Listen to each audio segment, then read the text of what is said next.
The Fear of Me, Acts 9:10-20. By Pastor John Frederickson. In 2016, a global panic emerged over the Zika virus transmitted by mosquitoes. It was widely reported that pregnant women who were infected have babies with severe birth defects. Data supports a link between the virus and Guillain-Barré syndrome, which results in varying degrees of temporary paralysis. Throughout Latin America, whenever there is an outbreak of Zika, a corresponding spike in temporary paralysis also occurs. Throughout history, true believers have experienced seasons of temporary paralysis due to the fear of men. One example is that of Ananias, whom the Lord told to go see newly converted Saul of Tarsus. Ananias' response was hesitation because he knew how much evil he, Saul, hath done to thy God's saints at Jerusalem. And here he hath authority to bind all that call on thy God's name. Acts 9:13-14. Before Ananias would move, the Lord had to instruct him again to go, and assure him that Saul would be greatly used of the Lord to minister to Gentiles, kings, and Israel.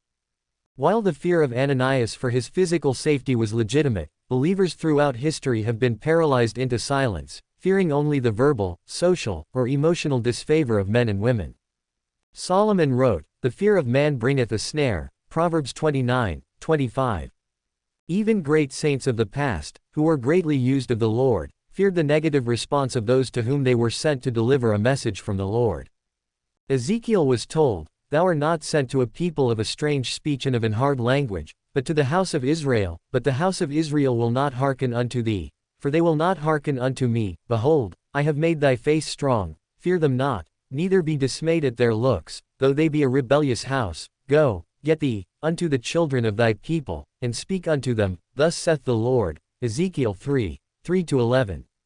As Ezekiel of old, we believers today are often paralyzed into silence, fearing unfavorable reactions from hardened souls. We fear what they might think of us, how negatively they might respond, and we rationalize that our efforts will be unproductive. This is not the response the Lord desires from us. Cast away this temporary paralysis and fear of man. Prayerfully and intentionally take God's message of salvation to someone who needs to hear it today.